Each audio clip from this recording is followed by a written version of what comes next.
Welcome, and thank you for joining us today to answer the question, are homeowners really fleeing the city? I'm Ann Cadle, the marketing specialist with Minneapolis Area Realtors. A little housekeeping before we begin. A link to the white paper published last week is in the chat. However, there will be more recent data that we share with you today. This webinar is being recorded and will be available on our Realtors Rebuilding Community webpage under the Learn Engage section. A link to this page will be provided in the chat momentarily. During the webinar, please keep your mics muted and cameras off. Questions can be submitted using the Q&A function along the bottom of your screen. You may submit questions at any time throughout the presentation. David and Eric will answer as many as they can at the end of the hour. Now, it is my pleasure to introduce our CEO, Carrie Chang, who will start us off with some opening remarks. Carrie? Hi, Ann and everyone. Thank you for the introduction, and thank you for making time during this busy time in the market to join us today. I just want to say again how wonderful it is to be here at MAR. If I haven't had the chance to meet you, we're now virtually meeting, and how exciting it is to have the resources that we have here on our team to really pull this together. And I think it's a timely report led through David's work, our economist and researcher, as well as supported in partnership with our Government Affairs Director, Eric Myers. And I just wanted to say how pleased I am that we're able to be a resource for all of you right now as we're learning so much about what's evolving in the city of Minneapolis. And of course, being the Minneapolis Area Realtors Association, we are here to support the city and all of its endeavors and to support all of you and hopefully to help make it the greatest place to live here in the state of Minnesota. And so while we know we are all displeased and all feeling sad and concerned about what we see going on in our city and in our country right now in terms of racial inequities and injustice, what I think is compelling about today is we're taking a different look at that, and we're really just looking at what does the data tell us about impacts that are happening as a result of social change in the city of Minneapolis. And it's very early on. This is just the beginning of a story of change in the city, and we want to help be a resource for you through that. So please enjoy the conversation today. Thank you again for your time, and a big thanks to the team that put this together. It was no small task, and they really took the lead on this and had the idea to do this as a service for you all. So with that, I will pass it off and introduce David, our Director of Research and Economics. Thank you, Carrie. Thank you so much.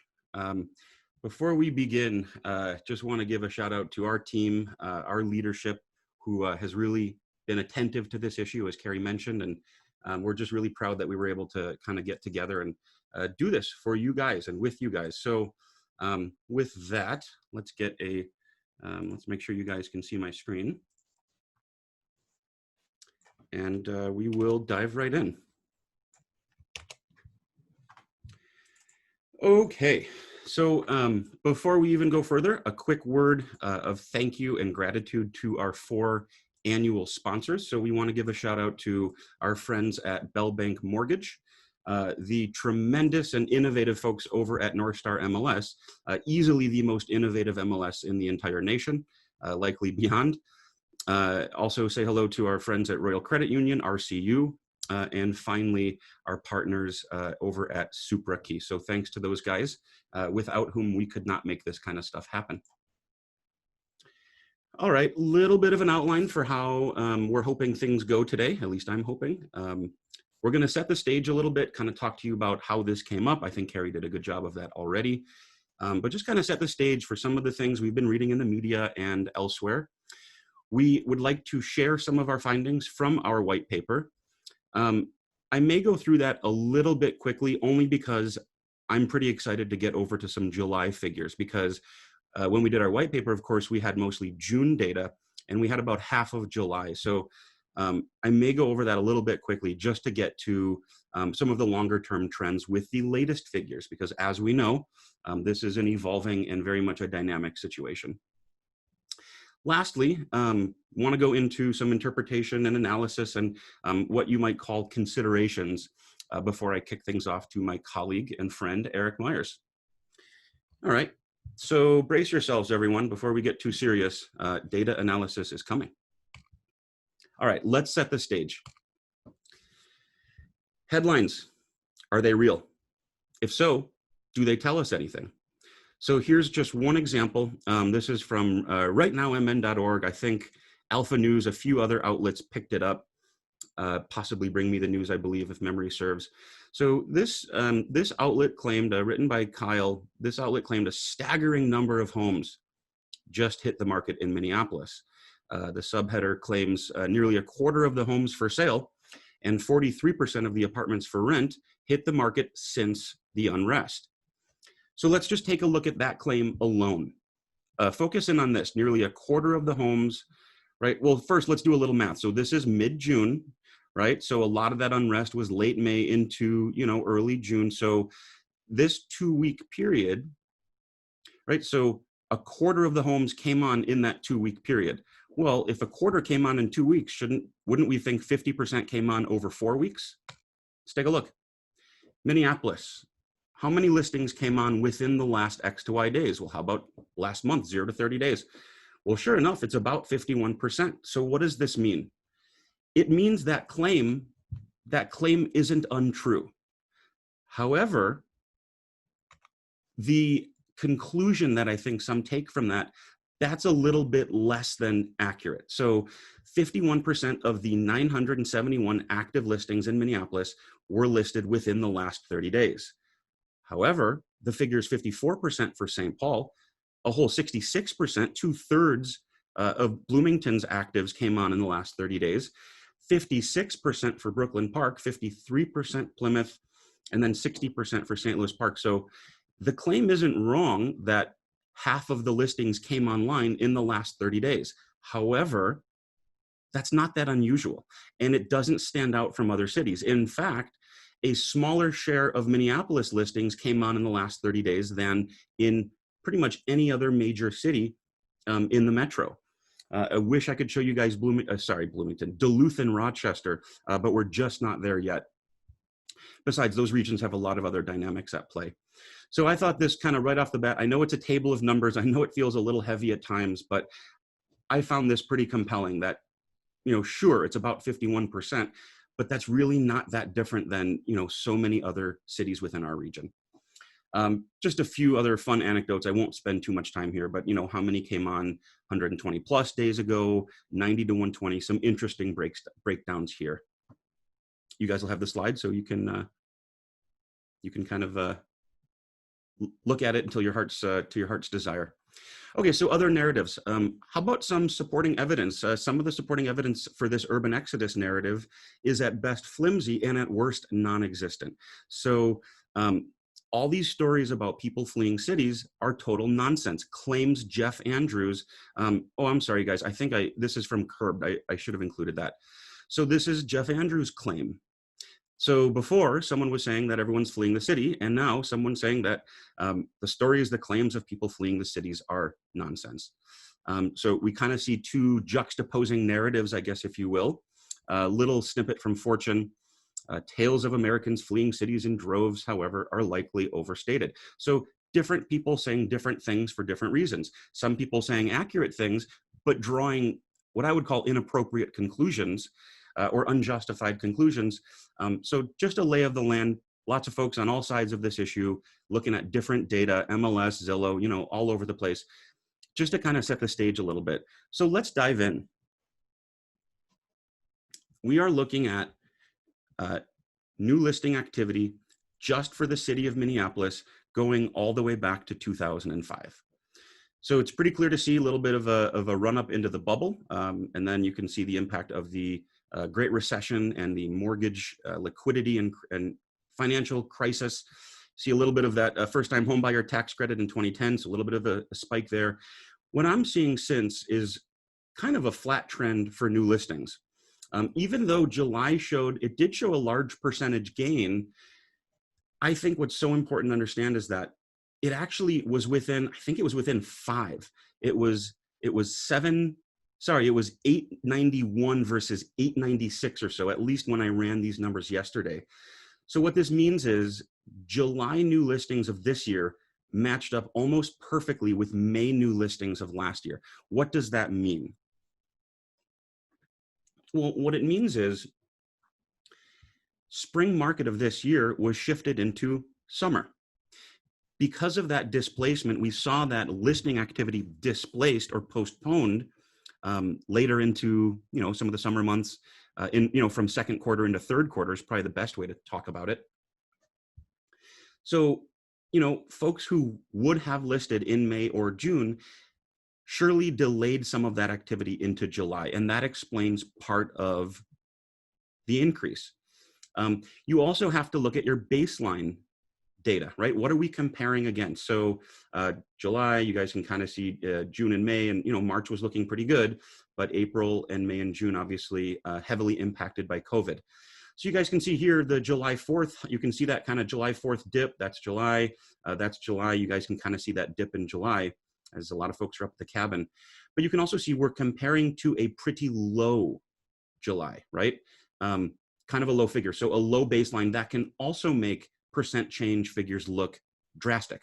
So first of all, a lot of the activity that would have happened in May and June of this year was postponed into July, explaining some of the gain. And it does look like we had a little bit of a suppressed baseline period, which would also explain some of the gain. So just kind of an interesting way to set the stage and get our thinking hats on as we start to analyze some of this stuff. All right, so staying in city proper, Minneapolis proper, July new listings by property type. So we do see a pretty notable gain in condos. We also see a pretty significant gain in townhomes. Townhomes doubled, right? From 14 to 28 would be doubling. So 107% looks pretty extreme, but it's only from what, 15 additional listings?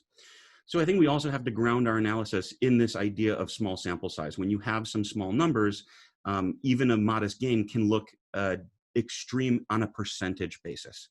We do see gains across the board here. It looks like single family up the least, condos in the middle, and townhomes up the most. How about Edina? How about we hop over to Edina? Let's just see. I know Edina is an inner ring suburb. I know Edina is a little bit more aligned with the luxury market than much of Minneapolis, but I still think it's worth just taking a look at this. So pretty similar, 33% Minneapolis, about 27% single family gain in Edina for seller activity, 100% increase in condos, 60% in townhomes. So really, Edina and Minneapolis don't appear all that different in terms of a percentage change in new listings by property type. So I guess I found that one kind of interesting as well.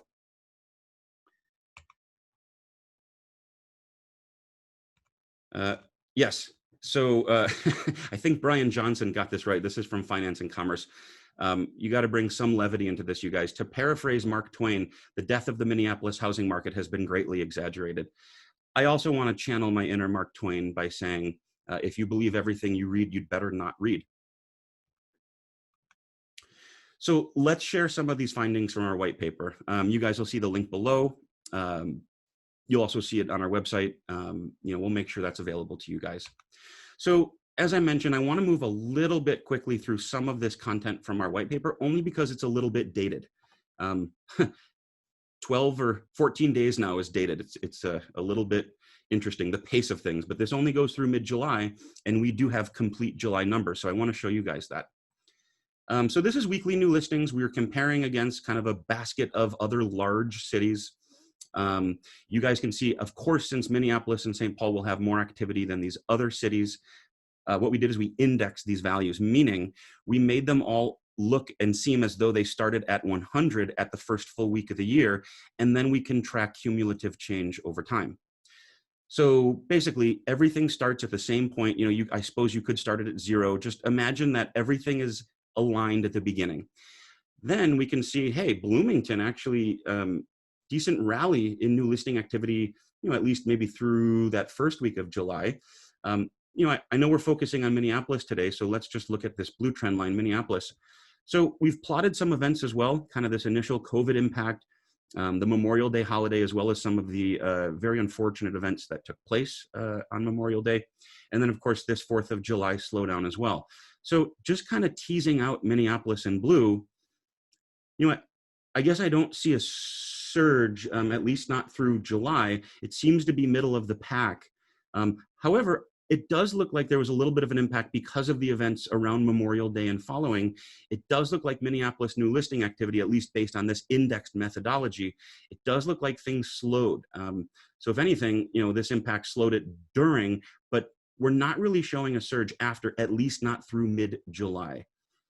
And at least not on a cumulative basis from the beginning of the year. So there's other ways to look at the data, which we're going to see. So this is just June. It kind of feels almost far in the rearview mirror. I know to some of us, June feels like about a year ago. So June numbers, as you guys can see, Minneapolis, St. Paul, Bloomington, and several of our other larger metro cities. June, year over year change, seller activity down about 4.25% in Minneapolis, down about 6.5% in St. Paul, down 35% in Bloomington, but after a pretty significant run up earlier this year, as we saw, up about 6.5% in St. Louis Park, 10, down 13, and down 4. So, you know, -4, it was slower than some others, and I guess better than some others. So kind of middle of the pack, excuse me, for June in terms of new listings, in terms of this metric that measures seller activity. How about median days on market? So we like this one. Some call it CDOM, or cumulative days on market. It just measures how long does it take a listing to sell? How long does it take a seller between when they list their home and they accept an offer, or they accept a purchase agreement, a signed contract? Right off the bat, I can see Minneapolis homes, June of this year compared to June of last year, homes in Minneapolis sold about 6% faster, or they took 6% fewer days on the market. Market times were 6% faster. So St. Paul slowed down 23% more days on market. But again, that was off of a pretty competitive baseline. You know, I won't go through all of these. Looks like Golden Valley had a pretty notable increase, Eden Prairie as well, Tonka as well. You know, St. Louis Park, even though it's not, you know, it's not necessarily the top 10 biggest cities, it is a fairly urbanized suburb. It also shares that France Avenue border with Minneapolis. So we felt it was a good one to include.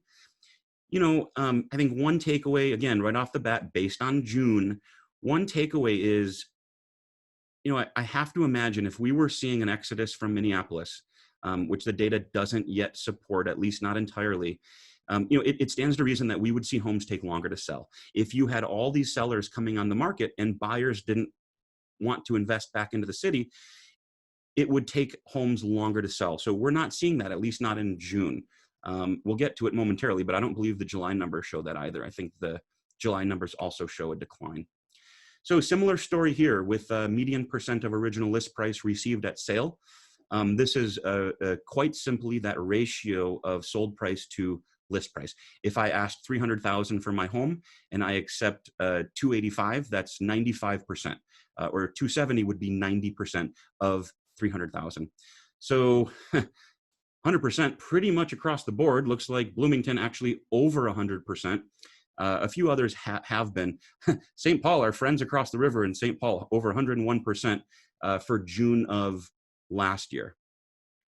So Minneapolis flat at 100%. So sellers are still yielding or realizing or accepting 100% of their original list price, right? St. Paul offers deteriorated a little bit in St. Paul. Looks like Bloomington strengthened, St. Louis Park flat, Golden Valley down a little bit, Eden Prairie back up to 100, and then Tonka down just a third of a percent. So as we said, let's get into some July numbers. So I think this next one is going to be the one that some of you will look at and say, oh, that's it. I have my answer. I'm done. So this is new listings for July. We're comparing against that similar basket of cities. And here we do show a fairly notable increase in seller activity in Minneapolis in July. However, we also saw a corresponding increase in pending sales. So, you know, I suppose it wasn't the biggest. I think we had a bigger one in St. Louis Park and Brooklyn Park. So the parks both doing pretty well, but a 20% rally in sales in Minneapolis, by far outpacing any of our other 3 largest geographies, I think this is telling us something. So yes, this is a large gain. It's also from a low baseline. It's also, like we said up front, it's so important to keep in mind that so much of this activity from July of this year, especially in Minneapolis, would have happened naturally or organically in May or June, especially because of some of the events in Minneapolis over the last several months. It is still very much clear to us that so much of the activity that would have occurred in May or June is displaced into July. So we already looked at pending sales. Oops, sorry guys. We already looked at pending sales. We won't go through all of these, but for cities, for large cities, for our 3 largest geographies, our 2 beautiful core cities and our metro area as a whole, our whole region saw a 10% increase in pendings, St. Paul a 14% increase, but Minneapolis a greater than 20% increase in signed contracts. So yes, we did see an increase of new listing activity in July. We also saw a corresponding increase in sales in July. So for however many people were interested in listing homes and exiting, there's a pretty strong surge in folks who are looking to invest in the city as well. And again, I think that's really important. It's just important to have that sense of balance and to tell that whole story, kind of both sides of that story, on the supply side and on the demand side. All right, let's see if I was right, guys. Minneapolis, right, still down in July. So this is days on market, still the amount of time that we measure between when a home is listed and when it goes under contract. Minneapolis homes, 21%, they took 21% less time to sell. Minneapolis homes spent 21% fewer days on market. And you guys can see at 15, it's a pretty tight market time. It's a pretty quick, very much a fast-paced market. St. Paul, a little bit quicker. There's still some affordable product in St. Paul. Bloomington, pretty close, and you guys can kind of see from there. Some of this follows price point. I just want to mention, I know there's some luxury-oriented product in Maple Grove, and especially on the west side of Plymouth. So I think some of these market times could be increasing just because of that cross-section of properties. As we skew toward newer homes, bigger homes, more luxury-oriented product, you tend to see those homes take a little bit longer to sell. But here again, you guys, in July, even though we saw a notable uptick in seller activity and a corresponding uptick in buyer activity, homes did not linger on the market. As someone said, they're not languishing, they're not lingering, they're not spending more time on the market. So buyers are still active. They're still snapping up these listings as they come on. Another thought, just one more thought before we move on. 15 days on market. Remember, this is a median. So it takes half the listings more than 15 days to sell. It takes the other half of listings less than 15 days to sell. So just one more little bit of insight, guys. Some of these homes in Minneapolis, even though it's a median of 15 days, some of them sell in 2 hours after being online, and others may take 200 days, especially if you're over $1 million, depending on price, location, quality, and condition, and everything else. So just a little bit of insight there. Okay, how about median sales price? Is there still price pressure throughout our basket of cities here that we're looking at? Is it different? How is Minneapolis comparing to our other geographies? All right, so right off the bat, I can see Plymouth, our highest priced community, looks like followed by Maple Grove, and then our friends over in St. Louis Park. Told you, St. Paul still has some affordable product, although they are making their way higher. So Minneapolis homes, the median price of a home, again, half the homes sold for more, half the homes sold for less. That median price was up just under 10%. That pretty much matched the metro, maybe 0.4% lower. So call it 10.25 versus 9.75, about 0.5% difference there. But again, looks like the second strongest gainer. So Minneapolis only behind St. Louis Park. Again, another fairly urbanized inner ring suburb. That probably shares more in common with Minneapolis across France Avenue than it does with many other Western suburbs.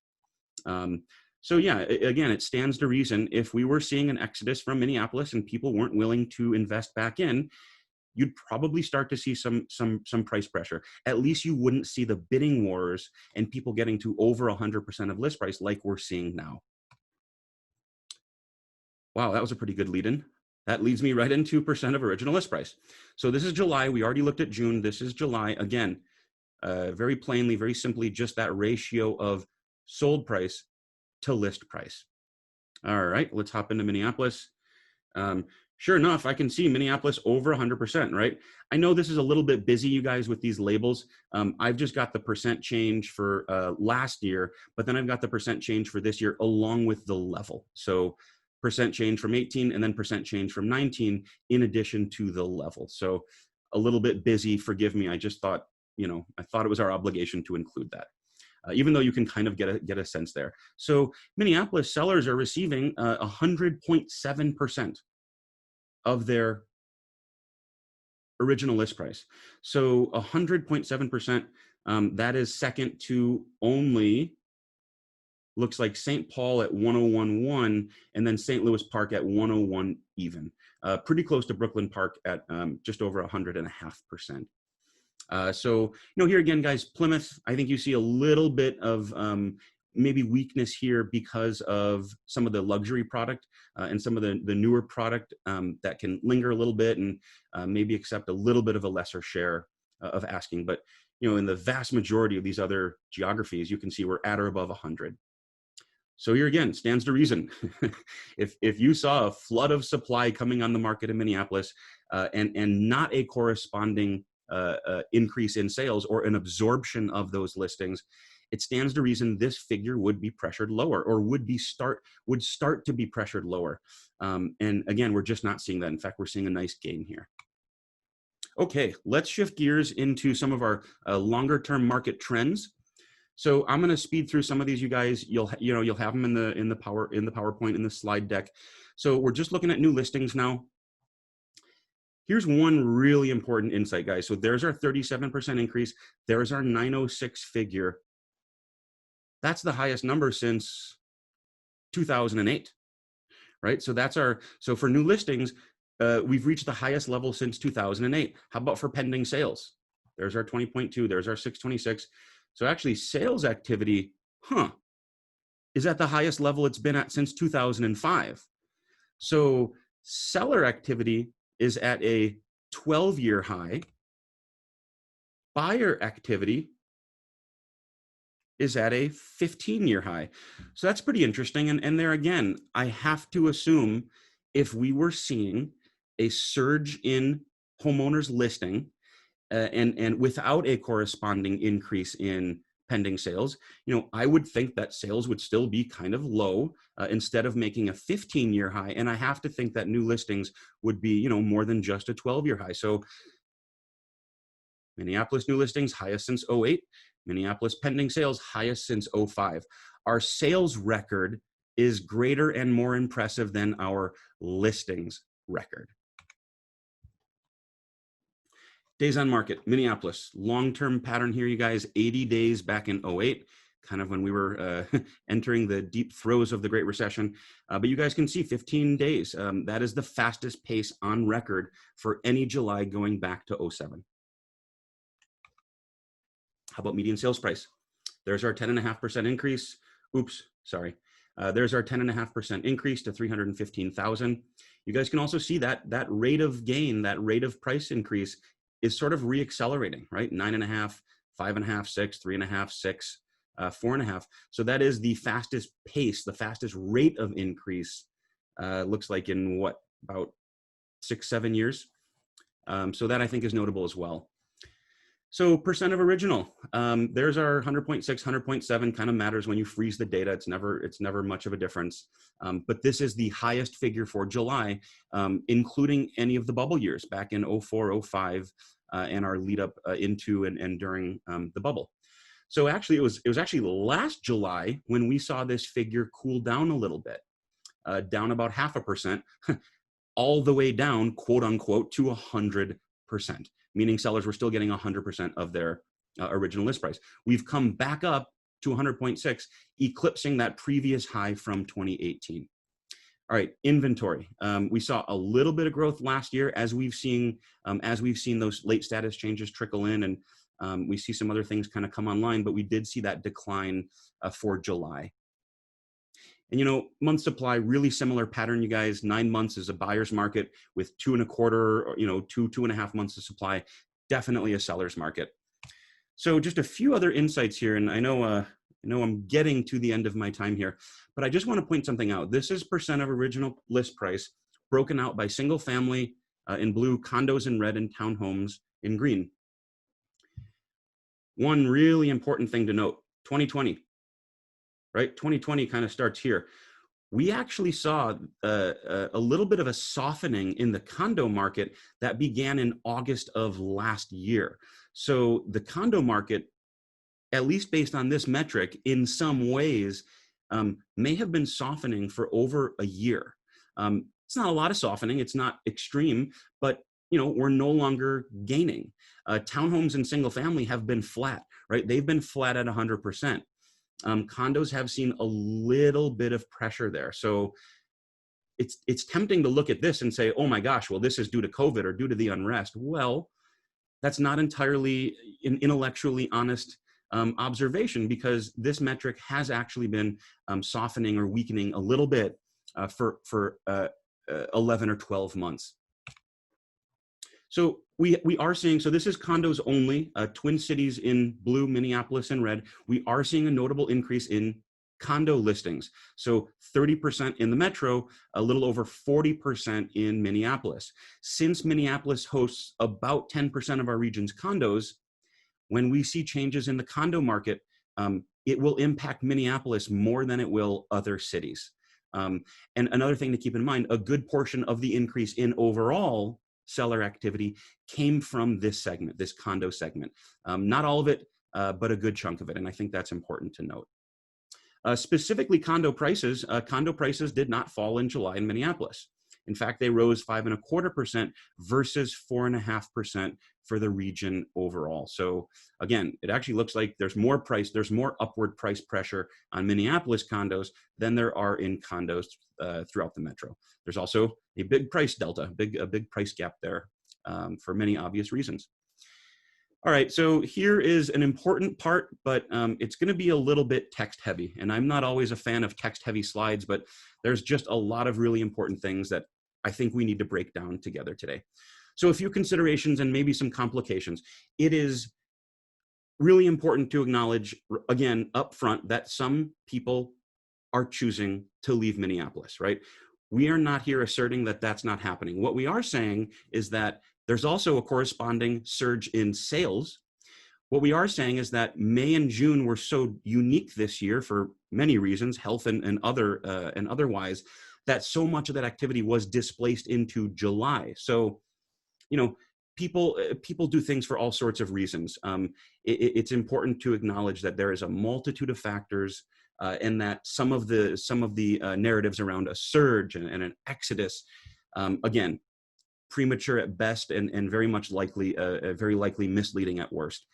So too, there are many people eagerly trying to find homes. Some would even say desperately writing 5 offers on homes and still aren't a homeowner, right? Individuals, families, millennials, boomers, everyone in between, doesn't matter. People are desperately trying to buy in, especially under 300,000 if you can find it. And so, I think that part of the narrative is missing as well. We've talked about this. The typical spring market has moved to summer, right? So this notion of supply and demand displacement, what would have happened in spring has instead happened in summer. I won't go too much into this, but I think intellectual honesty really matters here. Acknowledging one factor doesn't mean other factors aren't at play. Here I go quoting that finance and commerce story again.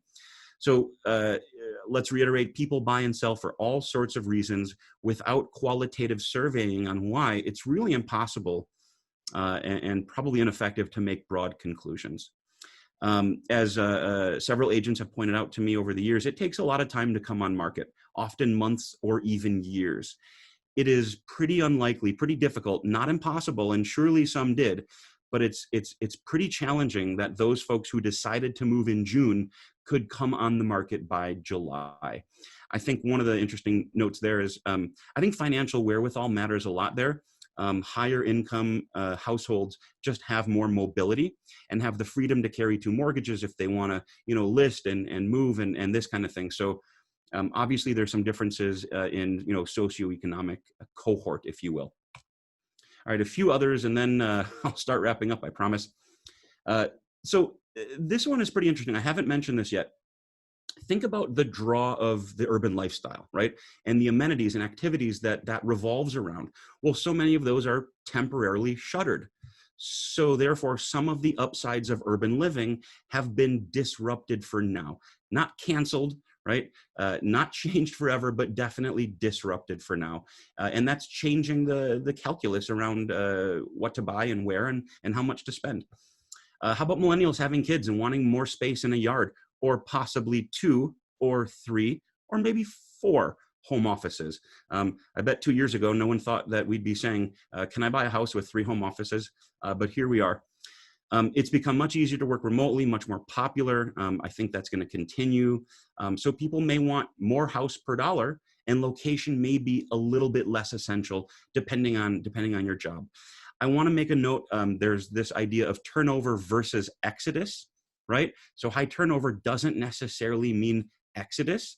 And as we pointed out, addressing gains or increases, I should say, in new listings without bringing gains in sales into the conversation really does give an incomplete picture. And I think that does speak to the intellectual honesty that we owe ourselves, our members, the media, the public, stakeholders and industry partners, you name it.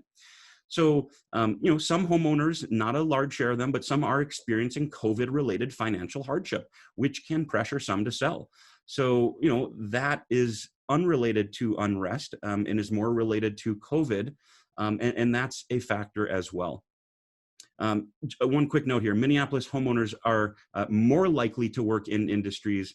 Oh shoot, I'm sorry guys, something got cut off here. They're more likely to work in some industries that are more impacted by COVID. Think retail, leisure, hospitality. I think I had maybe bar, restaurant workers, which I guess is kind of leisure, that kind of thing. So 11, any spike in supply is very likely to be met by an increase in sales or be absorbed quickly, thanks to how strong our demand is, as we saw. And then the last point, and this is not necessarily the case here, but often Zillow or others will sometimes use buyer or search traffic as a metric. But remember, that comes at a time when more people are casually browsing listings due to stay-at-home orders and, I guess, a lack of other activities. Maybe we're just bored and we want to go, just browse through some listings. So I think that's interesting to note as well. All right, this comes from NAR. Realtors are not reporting, this NAR research shows that realtors are not reporting a flood to the suburbs. So the question is, guys, before we even dive in, I want to also note, some realtors are seeing this. It really depends on your business. Downtown condos are really a unique, kind of a unique animal, a unique segment of the market. And it does seem that central community and that condo segment in particular are experiencing some changes, more so than other parts of the city and metro and other segments. So overall, however, and this is national, overall, 94% are reporting that no, the search criteria has not changed. The locational parameters in my clients' home searches are identical. 94% reported no change. 5% did say, yeah, I have noticed a little bit of a trend away from cities and core business districts to the suburbs. A lot of reasons for that. I'm sure the unrest could play a small part for some, but obviously COVID and many other factors for many others. 1% actually said, yeah, I'm looking to get away from my big lot and white picket fence, and I'm looking for a more of an urban condo or loft or living arrangement. So my very last slide, you guys, I know it's too much text. Please forgive me. I just had to get some of these thoughts out. We won't go through all of these, but just understand in terms of conclusions and takeaways, or perhaps the lack thereof, it is hard to make heads or tails of things at this point. We really do need more time to assess the trends. Some homeowners are leaving, but many are coming in as well. So that's this notion of churn, but not solely exodus. Turnover, but not necessarily a flight. The vast majority are staying, that's clear. There are still lots of outside demand from people who are trying to get in. We already talked about this turnover notion. People buy and sell for so many different reasons. I think there's still some additional work to be done, through a lot of different channels and methods in terms of measuring this and getting at the heart of it. So really important to tell the whole story, not just part of it. It's also important to benchmark things against the past data for Minneapolis, but also other regions and cities across our metro and country. So again, it's not so much about a sudden surge in July listings. It's likely more about the fact that sellers in the city didn't list in May or June and postpone that decision until July. And again, likely more so than in other cities due to some of the events and activities that have happened in the core city.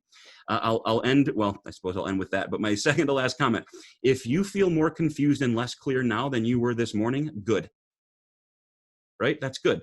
It means there isn't one singular clear narrative, right? This stuff is complicated. It means our biases, our media diet, our long-held beliefs may not align with reality. It means reality is complicated. It's nonlinear, right? It's fluid, it's evolving. And so especially that last word, it's fluid, it's dynamic, it's evolving. Our promise to you, with great data comes great responsibility. Our promise to you is to keep an eye on this, to keep the charts moving and updated, and keep an eye on this. Eric's got an ear at City Hall and with other stakeholders. I keep an eye, very close eye on the data and the numbers. So we're here for you. We're looking at this stuff and expect an update should things change a little bit. And with that, I want to kick it off to my friend and colleague, Eric Myers, for a little bit of a government affairs update. Yeah, thanks, David. Eric Myers here, Director of Government Affairs for the Minneapolis Area Realtors. And I just want to, and my chair is Jerry Moskowitz. I believe he may be on the call today. And Jen Piller-Quaid is our vice chair. We've got an extraordinary government affairs committee of over 41 members that meet monthly, that look at all the issues in the 5 counties surrounding Minneapolis and the 100 cities within those 5 counties. And so myself and the members really do have our ear to the ground as we look at these issues. So just get David to roll through the PowerPoint here and see how quickly we can go. So I just want to put the Minneapolis Area Realtors in context, because with us today are not just realtors. We did invite some media and some elected officials and some members of the public as well, probably smaller numbers for each of those subcategories. So, but just a little bit about who Minneapolis Area Realtors are in context. The Minneapolis Area Realtors is the oldest realtor association in the country. We were founded in 1887. In 1916, a realtor member of this association coined the term realtor and then subsequently sold that term to NAR for $1. Now, I think there's a little bit of history going on here, but I think it's more about context, and then I'll bring it to today where we are now. We have a high in membership with nearly 9,000 members, and when you include our affiliates, we have more than 10,000 contacts in our CRM and our customer management database. That's a huge cohort. That's a huge constituency. That's a constituency that's larger than most city council members, or even sometimes some, even sometimes some mayors in townships and other parts of our region. So we are a collective. We're not a group. We're not a group that's just one individual and one individual has ideas. And so we have a lot of input and a lot of views within this that make us who we are as well. So I just want to mention that Minneapolis Area Realtors co-owns North Star MLS. The North Star MLS is a wholly owned subsidiary. David mentioned the data, but we own that data. Minneapolis owns that data as a shareholder in the St. Paul Association as well. So North Star MLS contains over 90% of all residential listings and all transactions. It's a pretty high number. That means data from David's, and he's plugged directly into it. You can just think to yourself that there is a large plug in David's office directly into that data, and there truly is. And that means that data that David represents is the most accurate source. You're not going to get better information from Zillow or Redfin or any other source. And I do want to say some things about who we are and who we've been. And that's where this section kind of starts off. This gives us some context as well. It was touched on once very recently as I listened to members talk as well. MAR members were involved in amending the Code of Ethics twice. In 2006, it was a MAR member that that started the cause and was able to get the National Association of Realtors Board of Directors to pass an amendment to Article 10 of the Code of Ethics. And Article 10 of the Code of Ethics talks about protected classes. And so the addition here was prohibiting discrimination on the basis of sexual orientation. So that change was made in 2006, but that change agent, and I literally mean agent because they were a realtor, that change agent was a member of the Minneapolis Association of Realtors. Go back one, David. And then prohibiting discrimination, and then in 2014, it was a separate member, but someone that worked very closely with that first member that worked to amend the Code of Ethics again, Article 10 again, and prohibit discrimination on the basis of gender identity. We've also had, we held a position and we're in favor of same-sex marriage in 2013, and that law was passed on August 1st of that year as well. So I'll roll through again, one more. David, you there? There we go. So in MAR organizationally, you can see its mission and its vision and its value statements on the side, and then its foundation. Its foundation is 32 years old, and in that time has raised and many more dollars, but has invested over $1 million in member-raised funds. These are funds directly from realtors and almost no other sources, realtors and the realtor companies, and then money that we put back into the community through programs. And you have a list of organizations here. 14 organizations received grant monies in 2 big rounds from us this year to the tune of $80,000. So a $40,000 round earlier in the year and a $40,000 recent year, and you can see all the impacts it has here. And you could go to these foundations, they know who realtors are. There's been check presentations, and Telly and the foundation and Carrie Lynn, the foundation's current chair, are just an extraordinary group of folks. And if you can give to the foundation, I just think there's so much good going on here. This, I don't even need to tell you much more about it. It sells itself. Look at these organizations, look what they do in the community, and look at the impact they have. And MAR's right there with them, trying to help make the difference. One more, David.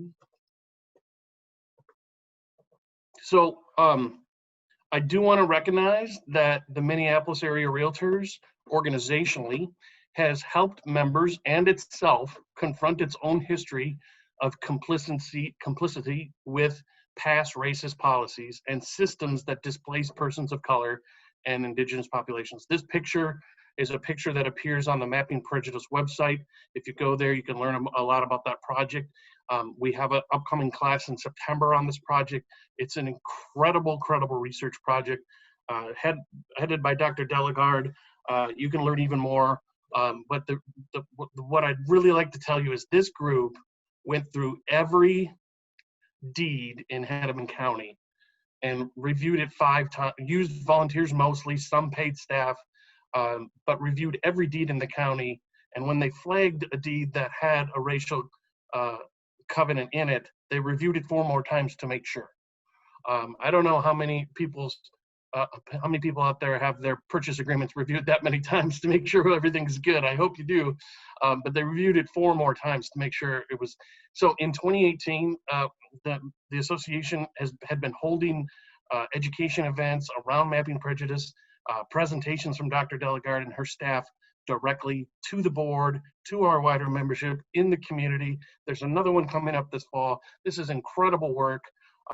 This language exists. It's unenforceable since 1968, but it's still there. And so the Minneapolis Association of Realtors confronted that history, looked at its record, its organizational record. I mean, I don't think too many people that are new in the business here today experienced that time. But the reality is we've taken a deep look at who we are and how we how we've been complicit in some of these racist policies that end up in a very negative place, and we've faced that, and we went ahead and contributed. The foundation kicked in money, the association kicked in money to the tune of $15,000, and we helped in 2018 fund the final 3 months of the project, where they were really getting close to the end. Everybody can understand that, being close to the end of a project and really close to the end, and they wanted to finish out strong, and they wanted to hire a half FTE, and we were able to help fund portion of that. So I'm really proud of this organization. It's one thing to have to never, it's one thing to never face down your organization's history in a negative part of US history. It's another thing to face down that history and then to do something about it. So I have to tell you, you know, it's regrettable that some of these practices ever happened to begin with, but this is how shining a light on these things is how you start to fix and change some of these items. So one forward there. I just want to talk to you a little bit too about MAR during the pandemic. It was mentioned earlier, David mentioned how quickly the data changes.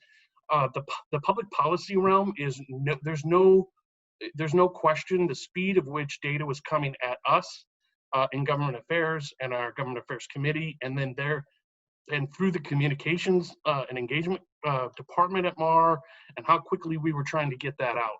This was and still continues to be an unprecedented public health emergency, the likeness of which we have never really seen. You could make historical references to previous pandemics, but the actions taken here are nowhere close to actions taken in the past. MAR itself took, go back one. MAR itself took extraordinary actions to protect staff and members. MAR shifted its service delivery model, guaranteeing uninterrupted service to realtors who have been deemed essential workers. Realtors our ability to access a realtor's expertise when buying and selling. So realtors being essential doesn't serve, oh good, we're essential, doesn't serve just the realtor, although it does. It serves the home buying and selling public. And all major departments at MAR are functioning at an extremely high level: education, finance, government affairs, membership, and research. And I just have to tell you, I'm in awe of our members and our members and how they serve the public, and I'm in awe of our staff and how they serve the members. Click through there. So just some MAR and some Minneapolis public policy.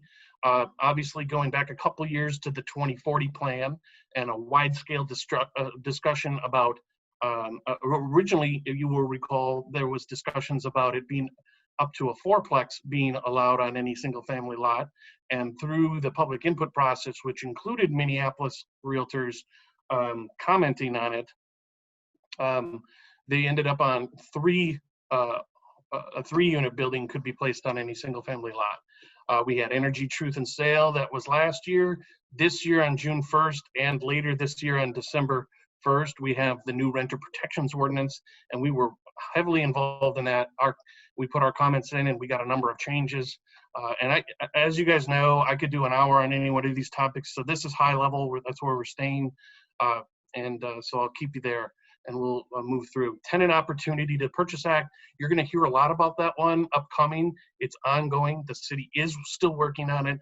The current climate hasn't changed their appetite to move on this item. If anything, I think it would probably accelerate it, and more to come on that one. Stay engaged. You're going to want to know about this one this year and as we go on. The research phase just completed, and they turned the vendor has turned their report in to the city, and 5 or 6 of our members were involved in a focus group and are now part of that report. So we'll move forward again. MAR government affairs during COVID. I just have to tell you, the intersection of federal, state, and local politics during this time is something I've never seen in my 20-year history, 20-year career in government affairs. Daily federal and state and local updates. Updates on presidential executive orders, including eviction and foreclosure moratoriums. Updates on gubernatorial executive orders. Governor Walz's gubernatorial executive order is now over 82 executive orders, and you can go and read them all if you'd like, but those were coming out daily. Mayoral executive orders, daily press briefings by the governor and Minnesota Department of Health, impact to schools and school-aged children, announcements from the Minnesota Department of Education, announcements every couple days or at least weekly from the Minnesota Department of Economic Development, which is where you get unemployment insurance. The CARES Act, a brand new PPP program that didn't exist prior to this. It was invented in about a 1 week's time. Congress invented an entire program in 1 week's time. It tells you what they can do when they do work hard at things. I'd like to compare this for a second. If you take the current PPP program being invented in about a week's time and you compare it back to 2006 during the foreclosure crisis, it took, if you recall, it took government and the banking industry 3 years to come up with the word modification, mortgage modification. Compare 3 years and finally doing mortgage modifications and workouts, keeping people in their homes, to the PPP program invented in 1 week's time. The response rate is amazing. Unemployment, the $600 federal boost, there's a huge update on that. Obviously, we're waiting for more changes, but just the fact that it existed to begin with. Unemployment for 1099 workers, and a constant barrage of ever-changing rules, regulations, and critical updates to our members. It just can't be understated. Then we have the killing of George Floyd in Minneapolis, and the tragic event that was and is. And then you have the civil unrest that followed after that. And just this was just, just an incredible time layered on top of an incredible time. So Mar put its message out at that time. There's not, and you can read it, it's still out there. It's on our COVID-19 resources page. You can see it, review it, understand it, learn more about it. I'm just going to leave this here for a second. There's not much more to say on this topic, but we are definitely in a change movement right now, and everyone's eager, and we are looking for the plans and the direction forward, and looking to be that change as well and lead it. So one forward here. So MAR, after the violence and unrest, MAR is cognizant of the disparities in our society at large, and MAR does recognize and acknowledge the systemic racism and the housing gaps in Minnesota. White home ownership in Minnesota is 74.8%. Black home ownership in Minnesota is 24.8%. That's a huge, huge gap. And we need to ask ourselves which real estate practices, which lending practices, which cultural practices, which system practices have led to that gap, and what can we do to kind of undo some of those practices and correct some of those, so we can begin to make programmatic and policy changes that will increase home ownership for Black households, persons of color, and the Indigenous community. I know our MAR leadership is motivated to lead change. The Diversity, Equity, Inclusion Committee and a separate task force are motivated to lead change. The foundation playing a huge role. We already talked about. Government Affairs Committee is here for you, monitoring policy discussions, announcements, council member minutes and agenda, live video from these councils, plus talking with these council members and sending them our reports, data, and talking points. It's just a part of what we do. What I do every day, week by week, and what the committee does month by month, and constantly through their efforts. And then MAR with its external partners, including SPAR and the State Association. And then just some acknowledgement too that with the external partner piece, that we're not just in this alone. We can't solve every part of this alone, but we can own our parts, take a deep look at ourselves, our systems, and our policies, and see where we can make some change for the better, and see if we can close these home ownership gaps. So some of the things that have been talked about already are real estate industry practices, kind of reviewing the whole love letter thing, and then forms changes, whether names and financing terms should be on the initial purchase agreements. A lot of questions we could ask ourselves there. education, the code of ethics, discrimination classes, bringing people into the fold, having open forums and discussions like this, taking input from our members, and really truly listening. Public policies discussions on police reform. I think we've all seen the news on that today.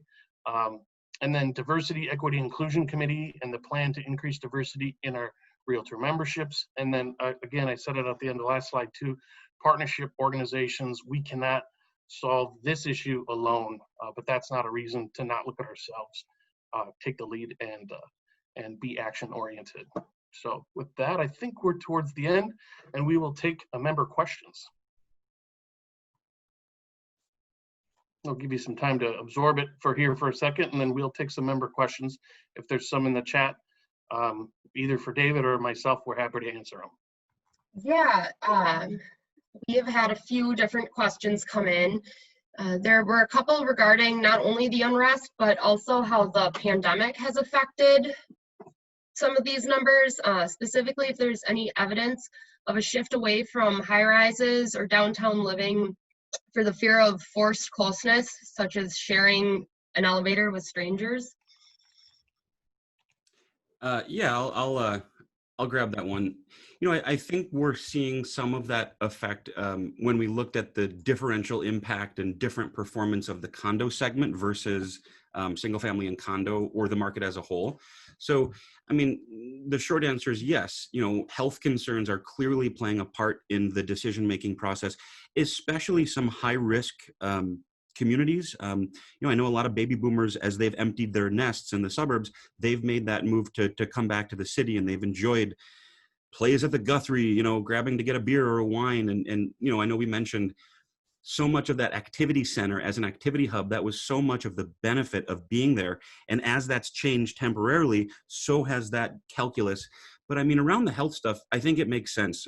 Lots of doorknobs shared, lots of elevator buttons, lots of little mail rooms and business centers. And so, you know, I think we're seeing that in higher density rental apartments as well. Perhaps we'll see an increase in single family rentals, an issue that Eric and I have been discussing for a decade. And so, yeah, I think there are health concerns that are impacting condos more so than other segments.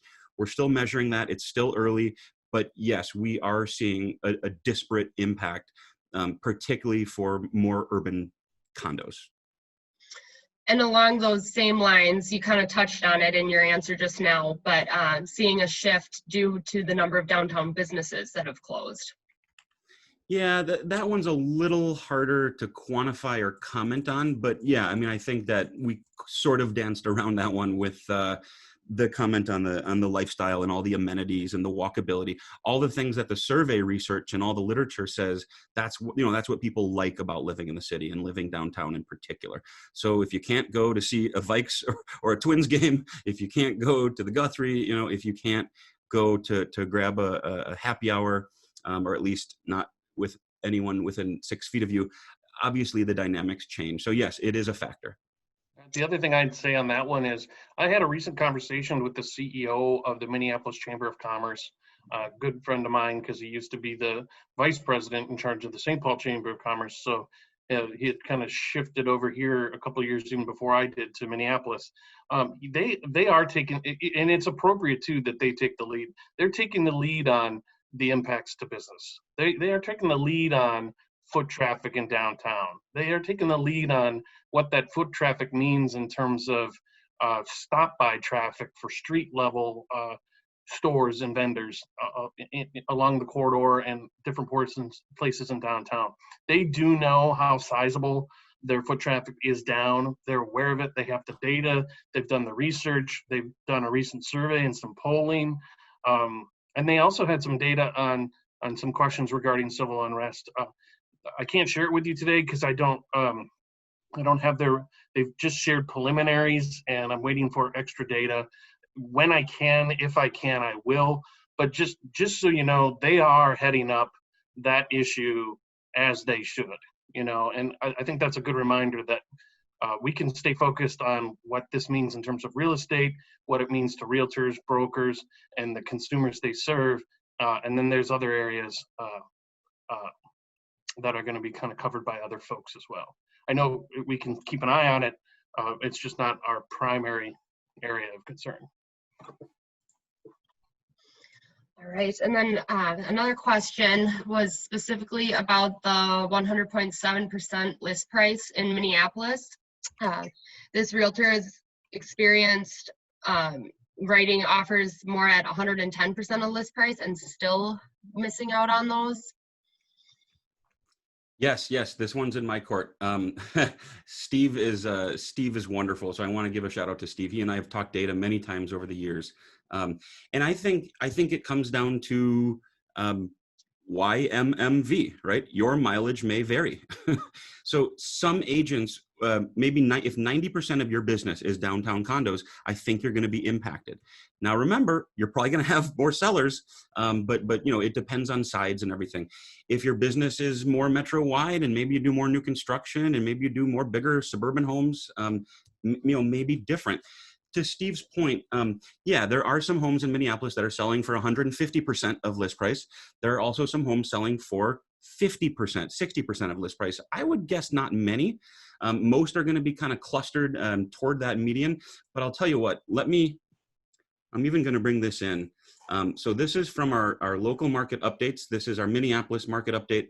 So we've got all the many wonderful and beautiful Minneapolis communities here. We're looking at new listings, closings, prices, market times. Let me just go down to this metric that we're discussing, percent of original list price. So here we can see, actually looks like Northeast, 102.3%. versus Central Downtown, 99.1, Calhoun Isle, where there's some, higher priced product, about 96.5. So even within the city of Minneapolis, it varies quite a bit by community. And forget community, even within Southwest, right? Kingfield is going to be different than Linden Hills. So, yeah, I mean, it just depends really on what you do and where you're at. And if you sell more affordable homes, say under 300,000, you're pretty likely to get 105, 110% is not uncommon. If you're more above 500,000 or surely above $1 million, you may be looking at a little closer to 94, 95, 96% depending. So much of that follows price point, market segment, area. But Steve's right. It does seem a little odd, 100, 101% just doesn't seem to do it justice when all of his buyers are writing offers 5, 10% over and they're still getting beat out. So it is still a remarkably competitive market, which really speaks to us needing more supply to balance things out and to continue to have these opportunities so we can close that gap, to build affordable housing, to do the other things that'll start to close that education gap, housing gap, wealth gap, home ownership gap. They're all kind of related. So I think Steve makes a really good point, but if you look at the scatter plot, the results are sort of all over the map. That's why to look at a median, 15 days on market. Well, okay. Well, I know a home that sold in 2 hours and you might know of a home that sold in, 300 days. So it's a matter of the normal distribution, around that median, and it can skew toward one side or another. Right, and okay, and give us one of your hard questions here. One just came in, but it's related to that, saying that they have had 2 clients who sold their homes to investors who knocked on their doors, lowball offers, who now want to live anywhere but Minneapolis. Wondering if those types of numbers are reflected in your data, David? Let me speak to that a little bit before David goes into numbers on that. I had a conversation with a realtor member of ours where very, very similar situation. The consumer called up the realtor and said, I'm a little older. I was thinking of selling anyway. Maybe I should just let you sell my home now and get anything you can for it. The answer from the realtor was exceptionally on point and was the answer that every realtor should give. If you have a consumer that calls you up and says, sell my home for whatever you can, the first piece of advice back to that seller should be, well, let me do what I always do, which is what I'm first going to do is run a competitive market analysis for you. And we're going to take a look at the homes that are most like yours, most near yours, establish a value and sell it for that. So if someone says to you, sell it for whatever you can get for it, it's kind of incumbent on the realtor to respond and say, we're gonna follow our process, and our process is to do that competitive market analysis, and then bring that information back to you. And then you, Mr. and Mrs. Consumer, however you want to interpret that information and wherever you'd like to list your home after reviewing that information is how we're going to price your home. That's the response, and that's kind of the duty of the realtor in that situation. Speak to the data, David. Yeah, please forgive me. I missed the second half of the question. Anne, can you summarize again? Yes. So he has 2 clients who sold their homes to investors, knocked on their door with lowball offers, who now want to live anywhere but Minneapolis. Wondering if those numbers are reflected in the data that you're sharing today, David. Well, yeah, I mean, if they're assuming they're listed on MLS, then we'd have it, regardless if it's cash sale or not. If they were off market, we're not able to capture that. So, and people ask a lot of the time, recently we've been getting a lot of questions about showings, because since March or April, we've been doing new analysis with showing activity in our weekly and monthly updates. So people ask, if it's a virtual showing, is it included? Well, only if it's scheduled through the showing time system. But that's the same story with in-person showings. Sometimes agents will just call another agent and just say, can I just bring my buyer through? If it doesn't go through showing time, we won't be able to capture that. Same thing with these, off-market listings. If it doesn't go through North Star MLS, we have no way of capturing that. Sometimes with new construction, if it's off market, they'll do comp sold. So we'll see it in the data kind of after, just for that transparency and this realtor tradition of data sharing and transparency. But no, if they're not through MLS, they won't be in my spreadsheets. Right. And then another question we had come in from a few different viewers today, wondering what kind of demographic information we may have on the buyers or sellers, and if certain groups are higher or lower than others. This one's really easy. That's a hard no. First things first, there is no demographic data appended to listing records in North Star. I don't know if courts have ever been involved or what the legal is, what the legal, situation is, but it's way too close to a fair housing violation. So there is none of that information in the listing record. What's interesting is we'd probably have to wait a few years and look at some census data, or again, look at some surveying data. Although I have concerns about how the 2020 census is shaping up, to be honest. So yeah, I think that the demographic component is a good question, but it's just not one that we typically wade into. There's a lot of other, organizations, public, private, nonprofit, that have that kind of stuff, and I think we let them do it. It's really good to kind of keep the listing data separate from any demographic data, just to be extra careful. And that's what almost every that's what every MLS does. And yeah, we just have to be really careful with that one. So it would be interesting to see, but we just don't collect or have data on it.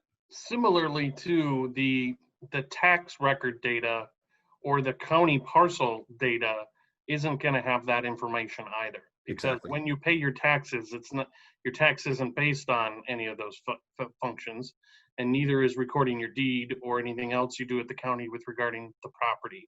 And yep. David talking about the sources that might be, and he's talking about the census and then the interim American Community Survey. Those are the places that you would get the information. Yep. All right. And then one last question, if I can squeeze it in here, is will we do a year-over-year market comparison for the commercial sector as well as residential? One of the concerns that we've talked about is whether businesses will be leaving or fleeing the city for other locations or not coming back at all. Yeah, this is an easy one as well. The answer is no. We don't have commercial data in our North Star system. Most of that goes through MNCAR, the Minnesota Commercial Association of Realtors. I'll just say really straightforward and honestly, the commercial data is messy. It's not as organized as residential. Some of the regulations aren't quite the same. Commercial is still kind of, the data is just fuzzy. It's, and there's been changes with Xceligent and CoStar and a lot of their vendors. So no, we don't have any commercial data. Yes, it is a good question. Yes, it will be really interesting to see what businesses leave. Personally, I've been pretty disheartened by some of my favorite restaurants closing. I heard 1 in 4 restaurants may not survive this, which is just unbelievable. So please order takeout from your favorite places, people. Well, and this isn't a healthy place or even a great restaurant, but Dunkin' Donuts announced closing 800 locations, which spurred my kids to immediately go, "We just got one a year ago. Are they taking ours?" You know, and I think we all kind of have that visceral reaction to businesses closing in our community, because to a certain extent, we're all homers. We love where we live. We wouldn't change it if we could, and if we could, we would just go ahead and change it. So having something taken away is very, very hard. It's hard for all of us. Just Yeah, agreed. But yeah, that one's a little bit outside of our wheelhouse and just a little outside of our expertise. yeah, commercial. All right. Well, trying to be mindful of time. I know we went a little bit over here, but that is what we have for questions. So. Okay, great. Well, I want to thank everyone that attended today. I want to thank our 4 sponsors as David presented them on the slides. And thank you all for taking the time to be here today and take a deep dive into the numbers and maybe get a little market context in terms of in government affairs context, policy context, so a little bit of reminder of who we are collectively and what our record is and how we plan to lead. With that, I thought maybe, is there any chance, Carrie, do you have some closing thoughts for us as well? Well, first, I just want to say thank you. I mean, I think this was, wonderful, and I love the engagement and the questions, and a huge thanks again to the whole team to pull this off and put it on. I know how much went into it. It seems so effortless and smooth when you see them on the screen, but I know firsthand everything that went into preparing. And I just want to say a big thanks to the staff team for their passion and their work. And then also to the many volunteers that David and Eric acknowledged throughout their talk, who've contributed to us being able to do this work. So also, of course, to everyone who's on the call, because through your dues and being an active member in MAR, you also are contributing and enabling us to perform these duties for you and to continue building on everything in our region. So just thanks for your time and for the extra time and for the great questions. Thank you so much. With that, that's the wrap for today. And again, thanks for everybody for being here, and have a great rest of your day and successful work week. Thank you so much. Thanks. Thank you. Bye.